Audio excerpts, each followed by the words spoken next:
la convertibilidad fue muy exitosa. En la primera etapa. En la primera etapa, en achicar las tasas de inflación, pero las tasas de desempleo iban creciendo. El impuesto país lo llevó del 7 al 17, ¿no? Este fue otro de los contrasentidos. O sea, el gobierno que decía venimos a bajar impuestos, subió el impuesto país del 7 al 17, reinstaló ganancias.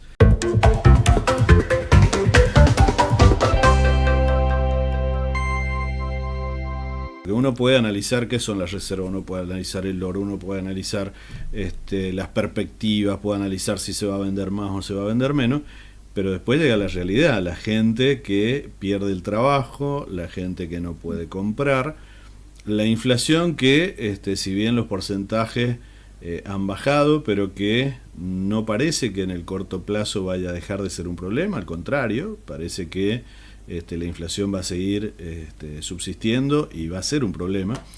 Y yo hago una pregunta así como para pensar, ¿no?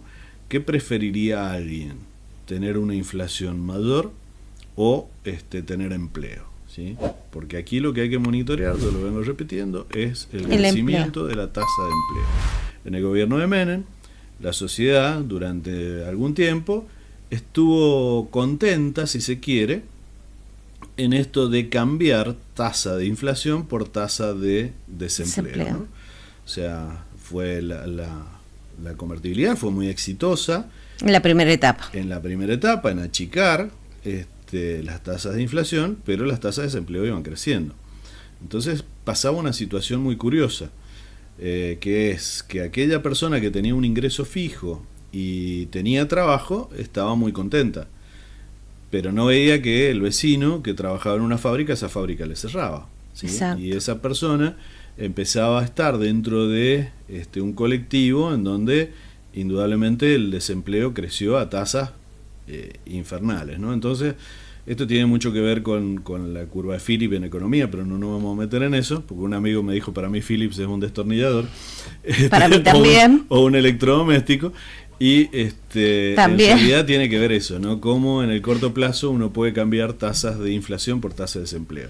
Entonces ahora ha bajado la tasa de inflación, pero la tasa de desempleo empieza a aumentar significativamente y la destrucción del aparato productivo en lo que es el sector industrial y en lo que es el sector de las pymes es muy importante. Sí, yo siempre hablo de los tres componentes del presupuesto, ¿no? El componente sueldos, que es un componente en donde el gobierno ha decidido ir a un crecimiento de el valor del salario docente y no docente muy por debajo de la inflación y por debajo inclusive del aumento que le ha dado al resto de los trabajadores de la Administración Pública Nacional, ¿no? Sí. O sea que ha sido mucho más castigado el sector universitario. Bueno, y muy por debajo a lo que se otorgaron los propios funcionarios. Exacto. Entonces, bueno, ahí tenemos un primer componente. El segundo componente, que fue el que originó la marcha del 23 de abril, fue el de gasto de funcionamiento. Se nos había dicho, ustedes van a trabajar en el 2024 con el mismo valor que tuvieron en el enero del 2023. O sea, imposible.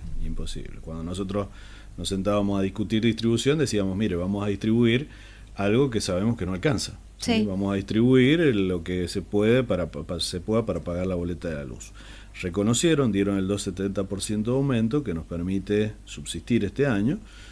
Y una tercera parte, que es la que se eliminó directamente, que eran los fondos concursables, ¿no? Aquellos fondos a los que uno podía presentarse para obtener recursos extra. Fondos que tenían que ver con extensión, con investigación, con construcción, con un montón de cosas, ¿no? 72.000 millones era lo que preveía el presupuesto, el proyecto de presupuesto que había presentado el gobierno anterior. Todo eso quedó por ahora congelado, ¿no? Entonces, indudablemente que hay una política de achique del presupuesto universitario muy significativa. No me cabe duda que si tuvieran mayorías parlamentarias irían por el arancelamiento, o sea, pero lo ha dicho infinidad de veces el presidente y bueno, a mí me castigaron en redes sociales por decir cuánto costaría el arancel para un alumno. Hasta el día de hoy ese cálculo es absolutamente vigente. Y yo creo que ha aumentado. Porque era cálculo para el 2024 y como que a diciembre vamos a quedar corto con el cálculo que hicimos, ¿no? Pero ese tema, a mí no me cabe duda que la intención es, ante la constitución de mayoría, avanzar en una modificación de la Ley de Educación Superior en donde aparezca el arancelamiento. No creo que se vayan a animar a la eliminación, pero sí al arancelamiento de las universidades públicas y demás. Esto es un concepto que ellos lo tienen.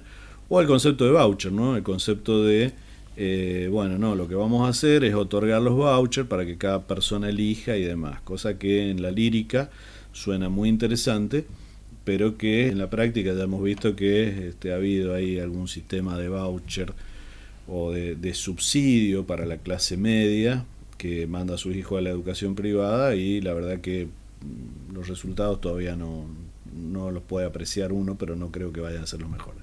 Bueno, y ese es otro tema, Marisa, impuesto a las ganancias.